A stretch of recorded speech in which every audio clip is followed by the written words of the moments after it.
I first of all thank all the honourable members for their views, concerns and sentiments about the ongoing situation in Ukraine. Yesterday, 28 members spoke on this subject. I listened to all of them with great attention, and all of them made some points of relevance and consideration. Speaker, sir, we strive to ensure that foreign policy is a subject of maximum consensus in the country. Certainly, that should be the case with a subject as important as Ukraine. And I was glad to see yesterday that was the case. I was also very pleased that 4 ministers spoke on this matter, because these ministers went to the neighboring countries, they participated in the evacuation operations, and they brought a ground perspective, which was very important for the House to listen to. Honourable members would all agree that India's approach should be guided by our national beliefs and values, by our national interest, and by a national strategy.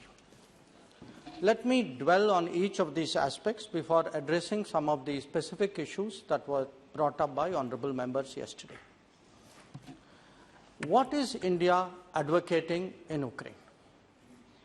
We are, first and foremost, strongly against the conflict. We believe that no solution can be arrived at by shedding blood and at the cost of innocent lives. In this day and age, dialogue and diplomacy are the right answers to any disputes, and this should bear in mind that the contemporary global order has been built on the UN Charter, on respect for international law, and for the sovereignty and territorial integrity of all states. If India has chosen a side, it is the side of peace, and it is for an immediate end to violence. This is our principal stand, and it has consistently guided our position in international forums and debates, including in the United Nations. Sir, many honourable members brought up the incident, the happenings in Burcha, and I want to say that we are deeply disturbed by the reports. We strongly condemn the killings which have taken place there. This is an extremely serious matter, and we support the call for an independent investigation. Sir, the conflict in Ukraine has had significant consequences for the global economy and for our national economy. Like all countries, we too are assessing the implications and deciding what is best for our national interest. Members are aware that in a complex and globalized world, every nation takes into account the reality of interdependence. Therefore, even as they express their position in words and deeds, they also adopt policies that safeguard the well-being of their population. As a result, we have seen, even in Europe, that energy flows continue despite tension. Similarly, a conscious effort was made to insulate the fertilizer market from volatility. There are numerous other measures in different domains, including financial and payment carve-outs. Even non-essential goods that have salience for individual economies have been factored in the equation. So what should India do in these circumstances? At a time when energy costs have spiked, clearly we need to ensure that the common person in India is not subject to an additional and unavoidable burden. Similarly, fertilizer prices have a direct implication for the livelihood of the majority of our population, and indeed for food prices for all of us. Even the security of the nation is at stake as we maintain our defence posture in the manner that the current security challenges warrant. All these, Speaker, sir, are legitimate pursuits of national interest by India. They are similar to what other nations are doing from their particular perspective.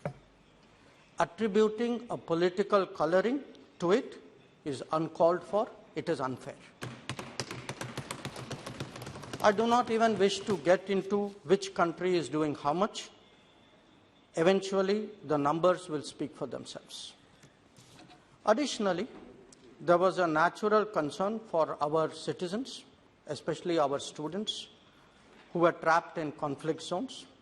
The House will recall that I had made a suo motu statement on this subject. But some comments were made yesterday about Operation Ganga. I would like to respond to that a little later. Now, keeping these factors in mind, what should be our national strategy? The government believes that it should have 4 elements. 1, in terms of diplomacy, India continues to press forcefully for an immediate cessation of hostilities and an end to violence. We encourage talks between Ukraine and Russia, including at the level of their presidents. Prime Minister has spoken to them both himself in this regard. This was precisely the message that was conveyed to Russian Foreign Minister Sergei Lavrov when he was in Delhi. If India can be of any assistance in this matter, we will be glad to contribute. 2, the ground situation calls for urgent humanitarian relief. We have already provided 90 tons of relief material, and I was glad to see that many honourable members yesterday noted it and appreciated it. And we did it even while we were in the middle of an evacuation. So I think that also is a factor that should be recognized. Ukrainian Deputy Prime Minister Yulia Svydorenko called me a few days ago to request the supply of more medicines. The House will be glad to know that this is underway and delivery should start very soon. 3, we will work with the international community and partner countries to mitigate the economic hardships that are resulting from this conflict. Obviously, our focus is to soften its impact on our own economy. But equally, there are partners who are going through very tough times. Coordinating on lowering energy prices is one collective initiative. In the case of a neighbor like Sri Lanka, we are even supplying fuel on credit and food on credit. Food security is another major concern. India has been approached for the supply of wheat and sugar by many countries, and we are responding positively. The House will be glad to know that whether it is basmati rice, non-basmati rice, sugar, wheat, we have in fact our exports in the last quarter has gone up very, very substantially. We have delivered for the world in terms of vaccines. We did it earlier for medicines. So I would like to assure the House, sir, through you, that we will also step forward where global demands for food, grains, and other materials are concerned, and we will do it in a manner that is helpful to the global economy, which will not take undue advantage of countries in distress. 4, there are issues like the supply of edible oil. Some members referred to it yesterday because we import sunflower oil in very large quantity from Ukraine, or of fertilizers that I spoke about. Now, our commercial diplomacy has to find additional sources to address this disruption. There could be more such examples in the day to come, and I would like to apprise this House, sir, through you, that whether it is the supply of lentils, whether it is the requirement of raw materials for fertilizers, we are in different ways, whether it is edible oil, from Mercosur to Kazakhstan, Tanzania, and Australia, to Canada. We are really looking today at global markets to see how we can lighten the burden for the common people in India as a result of this crisis.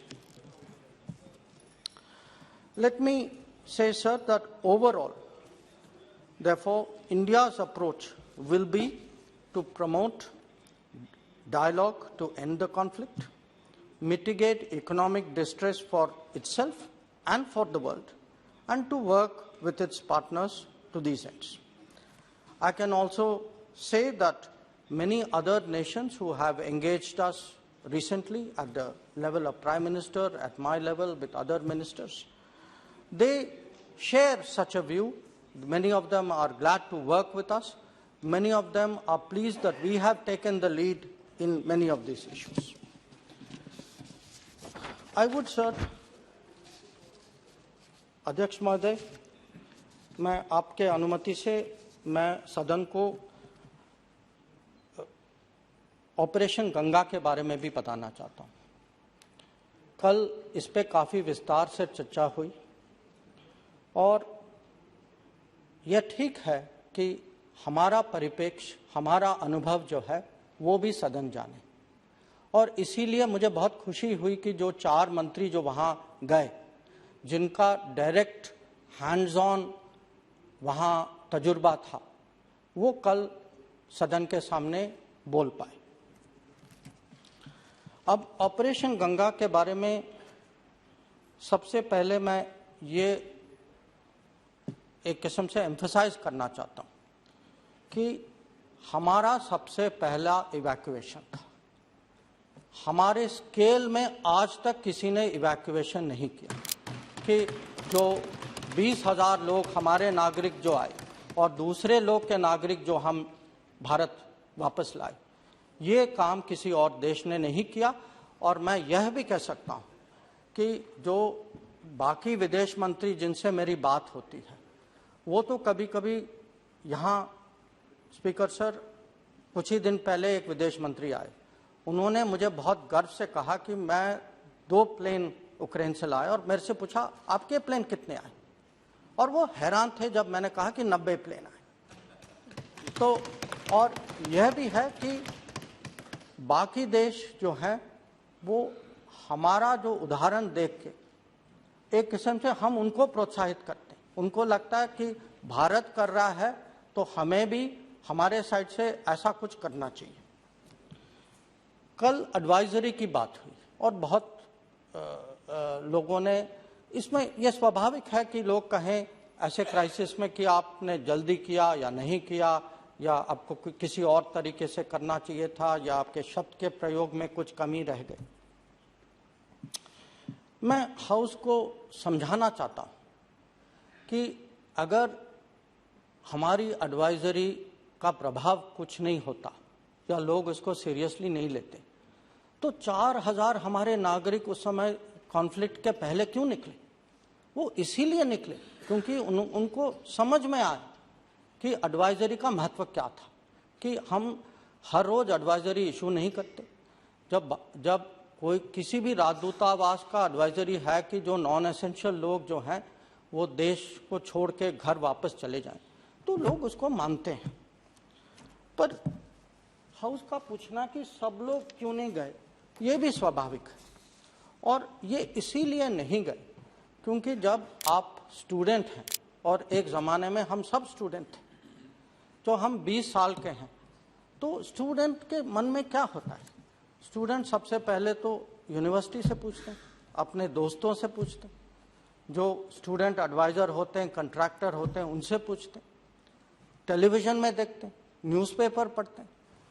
और उनको लगा एक कि अगर वो उस समय Ukraine छोड़ के भारत चले जाएं तो कहीं उनका एजुकेशन डिस्टर्ब हो जाएगा, खराब हो जाएगा और उनको नुकसान पहुंचेगा। और ये फीलिंग इसीलिए हुआ कि बहुत सारे यूनिवर्सिटीज़ ने उस समय ऑनलाइन कोर्सेस देने से भी इनकार कर दिया। जैसे उदाहरण के तौर पे मैं आपको कह सकता हूँ कि कीव में एक यूनिवर्सिटी था, उन्होंने कहा कि हम तो ऑनलाइन पे कन्वर्ट ही नहीं कर सकते। ओडिशा में एक था, उन्होंने कहा कि हम 25 फरवरी तक ही दे सकते हैं ऑनलाइन। एक खार्किव में यूनिवर्सिटी था, उन्होंने राजदूतावास उनको फ़ोन करती रही, उन्होंने किसी को भेजा भी वहाँ, वो तो मिलने के लिए तैयार नहीं थे। और 2 यूनिवर्सिटी और थे, सुमी में और विनित्सा में, जहाँ हमारे विद्यार्थी काफ़ी संख्या में थे, और वो कह रहे थे कि हम ज़्यादा से ज़्यादा कुछ हफ्तों के लिए चला सकते हैं, पर हमारी राय है कि आप रुक जाओ, ये इतना सीरियस नहीं होगा। अब कल एक मेंबर ने हमें याद भी दिलाया कि इसी समय रिपोर्ट्स भी निकली कि रूस जो है अपनी फौजों को, उसके कुछ यूनिट्स को वापस ले जा रहा है। और मैं खुद एक बार मैं उस समय मॉनिटर भी कर रहा था, पर एक बार मैंने अपने लिए एक बार और चेक किया कि यूक्रेन की सरकार उस समय क्या कह रही थी। यूक्रेन की सरकार अपने देश, और हमारे स्टूडेंट्स उन्हीं के बीच में थे, उनको कह रही थी कि नहीं, ये आप पैनिक नहीं करो, आप इसमें कहीं कुछ हम लोग संभाल लेंगे। तो ओवरऑल सिग्नलिंग जो था, उन्होंने हमारे नागरिकों को, हमारे स्टूडेंट्स को सचमुच एक किस्म से दुविधा में डाल दिया, और इसीलिए 4000 लोग यूक्रेन छोड़ के आए और बाकी 18,000 लोग, उन्होंने कहा कि हम अभी रुक जाते हैं, देखते हैं कि हालात बिगड़ती है, सचमुच बिगड़ती है या नहीं।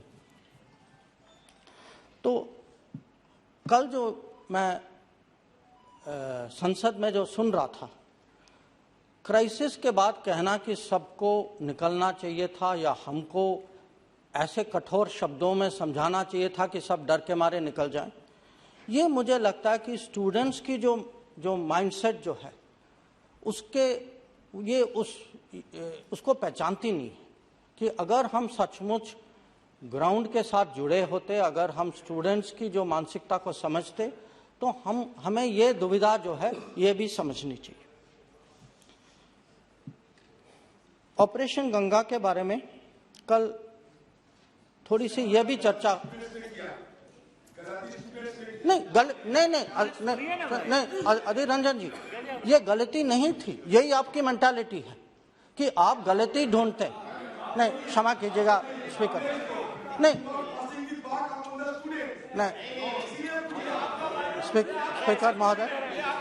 स्पीकर महोदय, यह साफ है कि ऐसे सिचुएशन में लोग जो हैं, 22,000 लोग एक निर्णय नहीं ले सकते कलेक्टिवली। हाँ, तो हाँ, अब यह भी कल चर्चा हुई कि ऑपरेशन गंगा इसमें क्या कोई स्पेशल, ये माने पहले वाले इवैक्यूएशन ऑपरेशन जैसे थी, इसमें कुछ अलग था। तो आखिर के स्पीकर जनरल वीके सिंह ने, मुझे लगा है कि बहुत माने ऑब्जेक्टिवली कहा कि हर ऑपरेशन जो है एक किस्म से यूनिक होती है। हाँ, और ये कंपेयर करना, क्योंकि कहीं युद्ध है, कहीं नहीं है, कहीं तनाव है, कहीं नहीं है, सिचुएशन कुछ और है, कहीं हमने फौज का इस्तेमाल किया है, कहीं सिविलियन एयर इंडिया का किया है। पर ऑपरेशन गंगा में के बारे में मैं ये कहूँगा, और मैं 45 साल के अनुभव से कह रहा हूँ कि जो सिचुएशन, जो चुनौती ऑपरेशन गंगा में थी, आज तक इस सिचुएशन में हमने इस संख्या में इतने नागरिकों को कभी नहीं मिला। इतना मैं विश्वास के साथ कह सकता हूँ। और चुनौती क्या थी? स्पीकर महोदय, आपको याद होगा कि 2015 में हमने ऑपरेशन राहत चलाया था यमन में। उस समय यमन में लड़ाई हो रही थी, पर प्रधानमंत्री ने सऊदी अरेबिया के राजा को फ़ोन करके उनसे एक युद्ध विराम कराया, ताकि हमारे प्लेन जाकर हमारे नागरिकों को वापस ले आए। इस समय लड़ाई जारी थी, युद्ध विराम करवाना बहुत मुश्किल था। अंत में हुआ, 2 शहरों में हुआ, ताकि हम अपने लोगों को निकाल पाए, पर ओवरऑल नहीं था। ओवरऑल लड़ाई चल रही थी, और वहाँ के नागरिक खुद देश से निकलने के चक्कर में थे कि जब ये ऑपरेशन गंगा चल रही थी उस समय करीब 30 लाख यूक्रेन के नागरिक खुद यूक्रेन के बाहर निकलने की प्रयास कर रहे थे। दूसरी जो एक किस्म से खासियत थी इस ऑपरेशन में कि जो प्रधानमंत्री का जो पर्सनल इंटरवेंशन जो था वो भी मुझे लगता है कि बहुत ही अद्भुत था कि उन्होंने दो समय, और वो मैं उसका थोड़ा बाद में समझाऊंगा आपको, कि उन्होंने खुद फ़ोन किया, खुद लीडरों से बात की। दो जगह जहां हमारे विद्यार्थी बहुत बुरी तरह से फंस गए थे वहां युद्ध विराम कराए ताकि हमारे लोग निकल पाए वहां से। और कल एक ऑनरेबल मेंबर ने इलेक्शन के बारे में कुछ कहा कि इलेक्शन के समय, इलेक्शन के कैलकुलेशन में आपने कुछ चीज़ें नहीं की। मैं यह भी हाउस को याद दिलाना चाहता हूं कि इलेक्शन कैंपेन के बीच में प्रधानमंत्री दिल्ली वापस आए, लीडरों से बात की, मीटिंग की और डायरेक्टली सुपरवाइज की। तो ये भी आपको कम से कम पहचान तो देना चाहिए।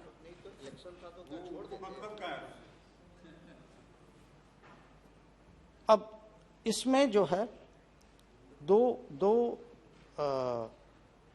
शहर थे, सुमी और खार्किव, जहां हालात बहुत ही खराब थे। खार्किव में शेलिंग हो रही थी। वहां आप जानते हैं कि हमारे एक विद्यार्थी जो नवीन जो है उनकी मृत्यु वहां हुई। और सुमी में फायरिंग हो रही थी दोनों यूक्रेनियन और रशियंस के बीच में। दोनों जगह खार्किव में एक हमारे ही मेंबर ने यहाँ पूछा कल कि प्रधानमंत्री के बात करने का प्रभाव पता नहीं क्या था। मैं उनको ये बता सकता हूँ कि मैं उस कमरे में था, उनके साथ था उस समय, जब उन्होंने खार्किव में पुतिन साहब के साथ जो मुद्दा उठाया और कहा कि हमारे स्टूडेंट्स हैं वो डेंजर में हैं, फायरिंग हो रही है, तो उस बातचीत के कारण हमें उतना समय मिला कि हमारे स्टूडेंट्स जो हैं खार्किव छोड़ के एक सेफ जोन, जो रशियंस ने हमें बताया कि अगर आप उस जगह जाएंगे उस जगह फायरिंग नहीं होगी। और सुमी में उन्होंने दोनों से, क्योंकि हमने लोगों को निकालने की कोशिश की, फायरिंग हुई। एक टाइम तो स्टूडेंट बस में बैठ भी गए थे, हम निकलने वाले थे और फायरिंग फिर से शुरू। तो उन्होंने दोनों प्रेसिडेंटों से बात की, और क्योंकि दोनों लोग कह रहे थे कि फायरिंग दूसरा देश कर रहा है, और दोनों को समझाया कि हमें इस समय से इस समय अगर आप अपनी फौज को बताएं कि आप फायरिंग ना करें। और फिर यूक्रेन से हम लोगों ने उनकी सहायता भी ली, प्रोटेक्शन भी ली, रेड क्रॉस को भी साथ ले गए। और उसी के कारण जो आखिर का जो इवैक्यूएशन, सुमी का जो इवैक्यूएशन जो था, ऐसे ही हुआ। थोड़ी बहुत कल बात ये भी हुई कि एम्बेसी क्या कर रही थी, कि कुछ शहर थे जहां हम कुछ स्टूडेंट के लिए कुछ कर नहीं पाए या हम थे नहीं वहां। अब एम्बेसी राजधानी में थी, वो तो नेचुरल, स्वाभाविक है।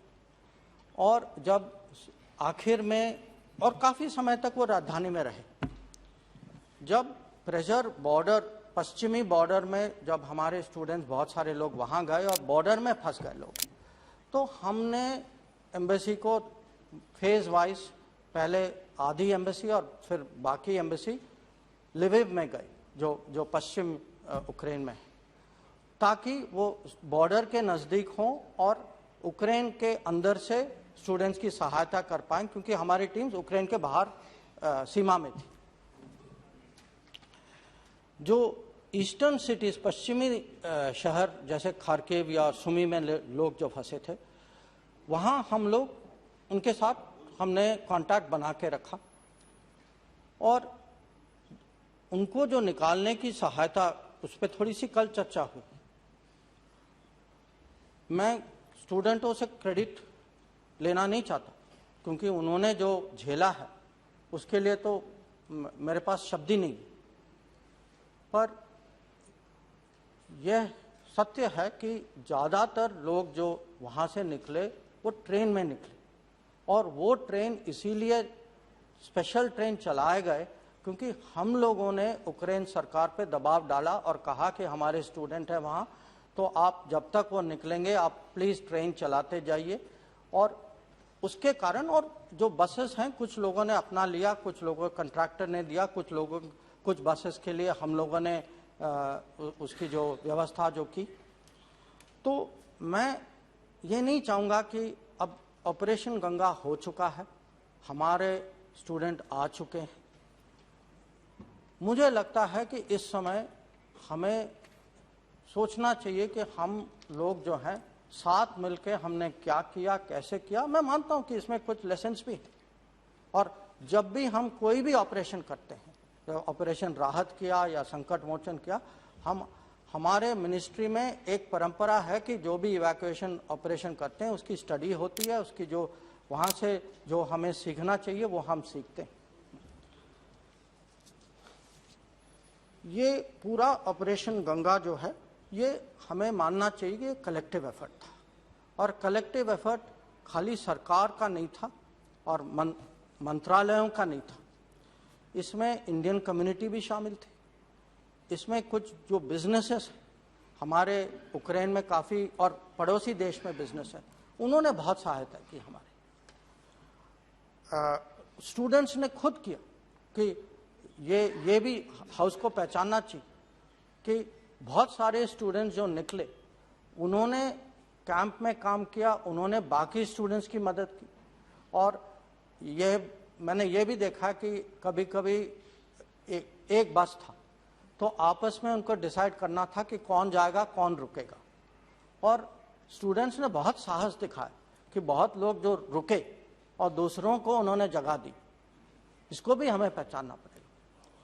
तो और ये बात कल उठी कि मिनिस्टर्स जो गए उनका रोल क्या था।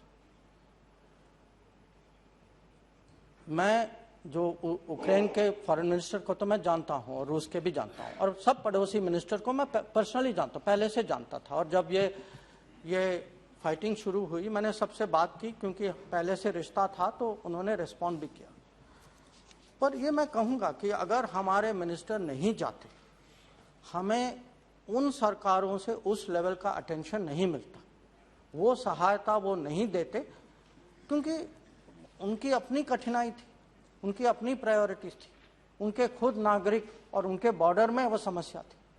तो हमारे मिनिस्टर्स जाने का फायदा मुझे तो मैं साफ कहता हूँ, मुझे उन्होंने बहुत सहायता की ग्राउंड में। उनके जाने से मेरा काम जो है आधा हुआ। तो मैं उनकी प्रशंसा, वो तो अभी हाउस में नहीं है, पर मैं उनकी प्रशंसा करना चाहता हूँ कि एक किस्म से ये टीम स्पिरिट जो है, ये गवर्नमेंट की टीम स्पिरिट, कि अगर एक मंत्रालय पे इतना लोड आए कि बाकी मिनिस्टर्स जो हैं वो डिपार्टमेंटल परिप्रेक्ष्य के बजाय वो मिनिस्ट्री के साथ जुड़ जाते हैं और एक किस्म से एक टीम के मेंबर सदस्य बन के सब लोगों ने काम किया, तो उसकी मैं आज प्रशंसा करता हूँ। जो MEA ने किया वो कल आपको बहुत लोगों ने कहा, उसको मैं दोहराना नहीं चाहता। जो आंकड़े जो हैं वो मेरे स्टेटमेंट में हैं कि जब 13,000 फ़ोन कॉल, 9,000 ईमेल और इतने सारे पर्सनल कॉन्टैक्ट्स लोगों के व्हाट्सएप वगैरह, पर यह भी है कि ये हमारा कर्तव्य है, हमें इस समय करना पड़ा। हम आगे भी ऐसे ही, भगवान न करे कि ऐसी समस्या फिर से आए, पर जो हमें जो अनुभव जो इस समय का है उसको हम अपनी तैयारी करेंगे। अब जो स्टूडेंट्स जो वापस आए उनके बारे में मेंबर्स ने चिंता प्रकट की। ये स्वाभाविक है, हमें चिंता करनी चाहिए। अगर वो हमारे परिवार के और हैं हमारे परिवार के, तो हम लोग भी ऐसे ही चिंता करते जैसे उनके माता पिता आज कर रहे हैं। तो मैं हाउस को ये सूचना देना चाहता हूँ, एक कि जो यूक्रेन गवर्नमेंट ने निर्णय लिया है स्पीकर सर कि उनके लिए there will be a relaxation in respect of completion of medical education. For third year medical students to go to fourth year, there is an exam called CROC 1, and that has been postponed to the next academic year, and students will be allowed to pass to the next academic year based on the completion of the standard requirements. For sixth year students, there is an exam called CROC 2. So normally you have to pass CROC 2 to be awarded the degree. So what Ukraine government has decided, and we have pressed them in this matter, because the largest number of foreign medical students in Ukraine are Indian. There are of other countries also. So on the basis of the results of the academic assessments, that they will be awarded degrees without taking CROC 2. Then the issue is, where else there are many students who are in between. So where do they, what happens to them?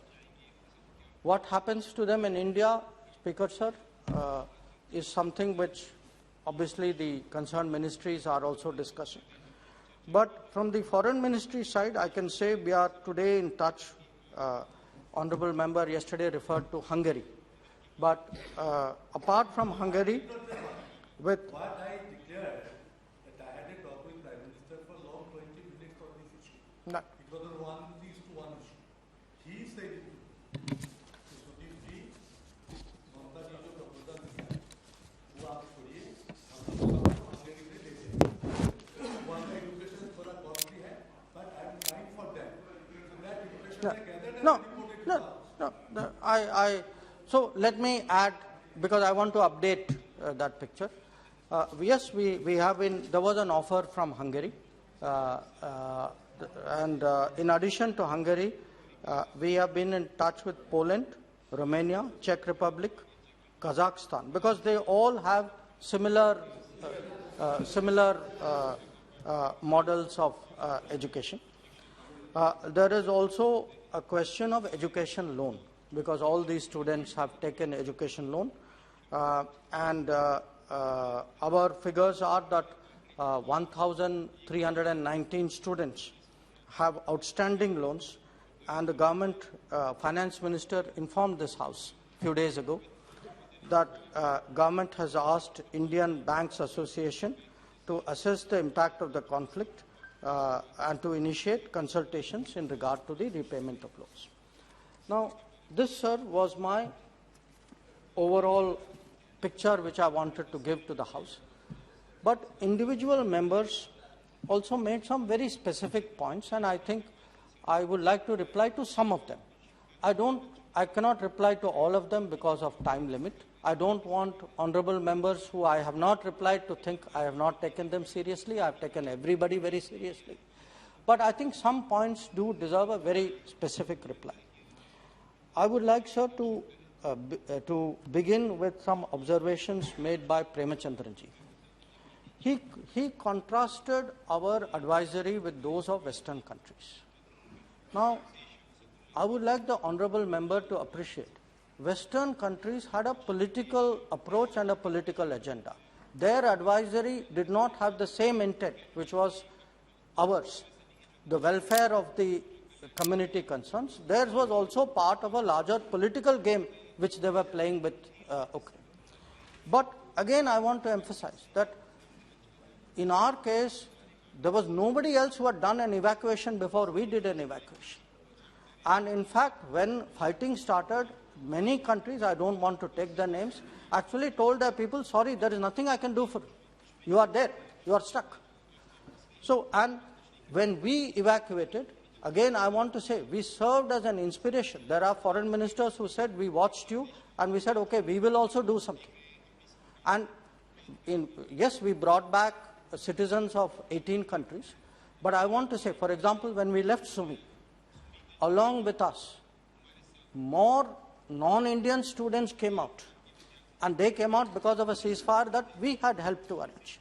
So I would say there is no reason for us to be in any way excessively critical of what happened. And this issue also that we gave priority to some areas and some cities, we looked after all students. I mean, at that stage, in fact, Speaker Sir, frankly, many of our honorable members and even state governments approached me and said, and it is natural, a state is worrying about students of the state. I listened to them very, very openly. But I gave all of them the same answer, saying, I've listened to you, but when I look at the students out there, those students do not tell me they are from one state. The students are behaving like they're all Indians. They are showing a unity. They are showing a collective ability. Please don't disrupt that. So, in fact, we were also under pressure to run flights, saying there will be, can you bring them to a particular state?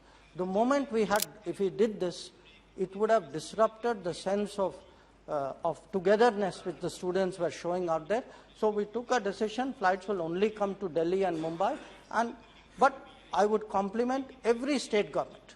Every state government made excellent arrangements. Every one of them worked with us so that the movement of students from airport to their homes was very, very smooth. And I would like to use this opportunity, sir, to convey my appreciation of that. In terms of Manish Tiwari ji made two observations which I would like to respond to. One was, he said that friends have to be spoken to honestly. May not have been his exact words, but I think that sentiment.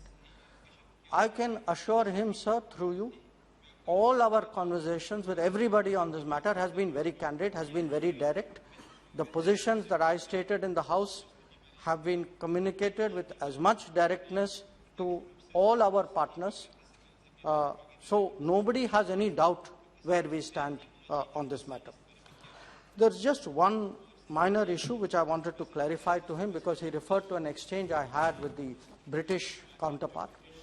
I want to say, actually, she was very careful. She actually told me, we recognize your sovereign right to take decisions. The provocative question which was asked by a member of the press. It was not done by another foreign minister, whether we are buying huge amounts of oil or not. I also wanted to, I have clarified to Brijendra Singh ji about the impact of the Prime Minister's conversation. I want to tell Dr. Sumati that the view that no assistance was given to students, that is not right. Students took trains, students took buses. I accept many students worked among themselves, worked with the student contractors, but with every student contractor, we were guiding them.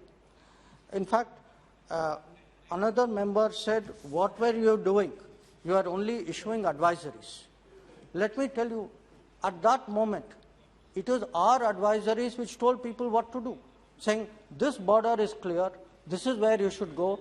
Please, for example, Dr. Sumati referred to a situation where we told students to walk. We told students to walk because that day, sir, there was heavy firing on Kharkiv. There were hundreds of students who were gathered at the railway station. We were really worried for them. We created a safe zone. The safe zone was 12 kilometers, and we wanted the students to understand it is absolutely important you move there. So that is the reason why we said this. And again, I applaud what the students have done and the courage and the endurance that they have shown. I think we should all appreciate that. Regarding I'm looking at, yes, Supriya ji referred to, did we speak to universities? The universities, if they did not advise properly, did you take it up with them? We did. We were very frustrated with some of the universities. I will also say that. But it is because we would keep talking that eventually at least that initial 4,000 actually left. There was one issue which Shrikant Shindeji raised about whether other people moved earlier than us. I would say as an evacuation, we were the first. If individual citizens left, yes, many of them did. As I said, many of them left as part of a larger political plan that their particular countries had. But the bulk of the students who were there, not only from our country, I mean, we saw students from Egypt, from Morocco, from Algeria, from our own neighbors, Bangladesh, Nepal, Pakistan. The bulk of the students, because I think as General V.K. Singh explained yesterday, the psychology of people was, no, this will pass. You know, let us talk to our friends. Friends are saying, "Main nahi ja raha, to aap kyun ja rahe ho?" So that was really what was the situation, and I think we should really show understanding. Let me, sir, finally conclude with one common issue which all members raised, which is worry about the world order. That what is this conflict? What does this mean? There is the relationship between countries. How is this moving? I want to say this. Yes, the world order is changing. The world order has been changing for many years. That is why G7 became G20. World order changed because of COVID. Countries saw what happens when there is too much concentration of economic production in one geography, when there is not enough resilience and reliability in supply chains. World order is changing because countries today worry about trust and transparency, that they are worried where is their data, which technology should they trust. World order is changing because Afghanistan-like situation happened. So you are left with a problem close to our homes, which we are worrying about more than the countries who were there earlier. And now world order will change partly because of the consequences of Ukraine. But what is the solution to it? To my mind, the solution is we have to be stronger. We have to reduce our dependency on the external world. It can never be total, but the way to deal with the new world order is really Atmanirbhar Bharat. And Atmanirbhar Bharat is not just an economic policy. Atmanirbhar Bharat is a Bharat which looks after its people, a Bharat which is capable of running Operation Ganga. Thank you, sir.